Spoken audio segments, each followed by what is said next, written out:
જ્યારે સેવા અને સમરસતાનો સંગમ થાય છે ત્યારે સમાજમાં એક નવી ચેતના જન્મે છે। આજે મહેસાણા જિલ્લાનું કડી શહેર એક અનોખી સેવાકીય સુવાસનું સાક્ષી બન્યું છે।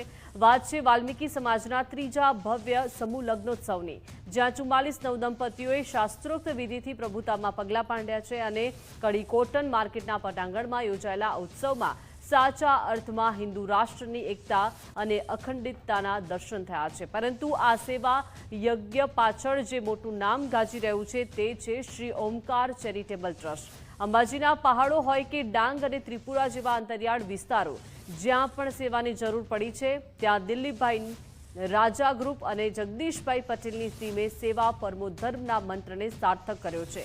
શ્રી કડી 282 ઋષિ પરગણા પંચ દ્વારા આયોજિત આ કાર્યક્રમમાં આરએસએસ અને વિશ્વ હિન્દુ પરિષદ જેવી સંસ્થાઓનો પણ સહયોગ સાંપડ્યો છે।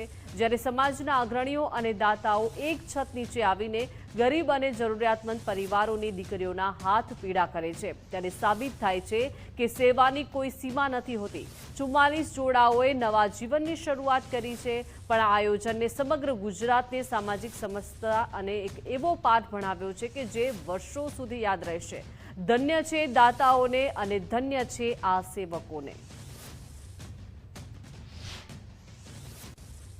શ્રી કડી 282 ઋષિ પરગણા પંચ કડી દ્વારા આયોજિત ત્રીજો સમૂહ લગ્ન પ્રસંગે કડી કોટન માર્કેટ મુકામે ભવ્યાતિ ભવ્ય સમૂહ લગ્ન યોજાઈ ગયો।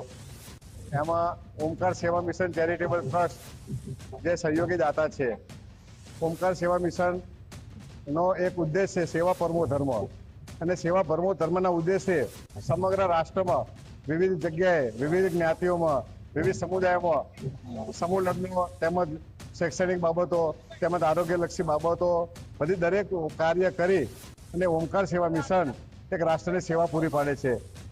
કડીની અંદર અમે પજાણિયા સમાજ હોય, વાલ્મીકી સમાજ હોય, નાડિયા સમાજ હોય, રાવણ સમાજ હોય, રોહિત સમાજ હોય, કોઈ પણ સમાજ જ્યારે અમારા કડીની અંદર આવે કે અમારે સમૂહ લગ્ન કરવા છે તો અમારા ઓમકાર મિશન ના ચેરમેન જગદીશભાઈ હર અમે ભોજન દાતા રહેતા હોય છે, અને અમારા કડીના દાતાઓને આકલ કરીએ કે સમૂહ લગ્ન છે તે કોઈ દાતા ત્યારે ના નથી પાડતો। એનું કરિયાવર હોય, એને જમણવાર હોય, બધું જ દીકરીના 5 જોડ કપડા હોય, બધું જ અમારા કડીના દાતાઓ દ્વારા ઓમકાર